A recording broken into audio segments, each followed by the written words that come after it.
शहीद भगतसिंग यांना फाशीची भीती नव्हती, मृत्यूचीही नव्हती, पण ते एका गोष्टीला खूप घाबरायचे. त्या गोष्टीचा त्यांनी स्वतः एका मासिकात उल्लेख केला होता. चला सांगतो. 99 वर्षापूर्वी एका 19 वर्षीय तरुणाने लाहोर मधून एका मासिकात एक लेख लिहिला होता आणि तो तरुण म्हणजे शहीद भगतसिंग. 1920च्या दशकात आपल्या देशात हिंदू मुस्लिम संबंध बिघडत चालले होते. दरवर्षी जातीवरून धर्मावरून दंगली होत होत्या. 1923 साली 11 दंगली झाल्या होत्या, 1924 साली 18, 1925 साली 16 आणि 1926 साली तर 35 दंगली झाल्या होत्या. तेव्हा भगतसिंग लाहोरच्या नॅशनल कॉलेजमध्ये शिकत होते. देशात होणाऱ्या दंगलींमुळे ते इतके अस्वस्थ झाले की त्यांनी कीर्ती मासिकात धर्मवर फसाद ते उन्हा दे इलाज या नावाचा लेख लिहिला. त्या लेखात त्यांना वाटणारी सर्वात मोठी भीती त्यांनी व्यक्त केली होती. त्यांनी लिहिले होते की मला भारताचं भवितव्य विचार करताना रक्ताचे अश्रू येतात. त्यांना प्रचंड चिंता वाटत होती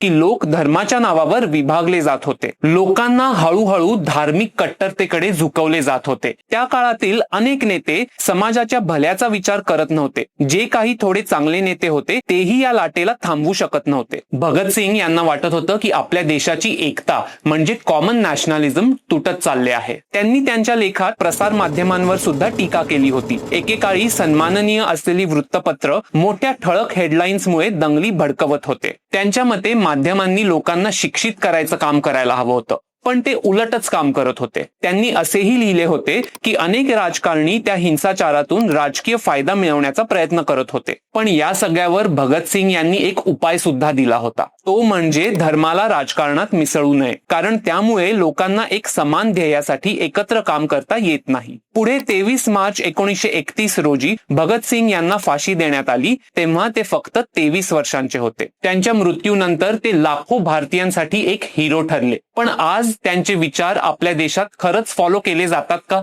तुम्हाला काय वाटतं? व्हिडिओ जर आवडला असेल तर भगतसिंग यांचे विचार जास्तीत जास्त लोकांपर्यंत शेअर करा आणि आपल्या चॅनलला सबस्क्राईब करा.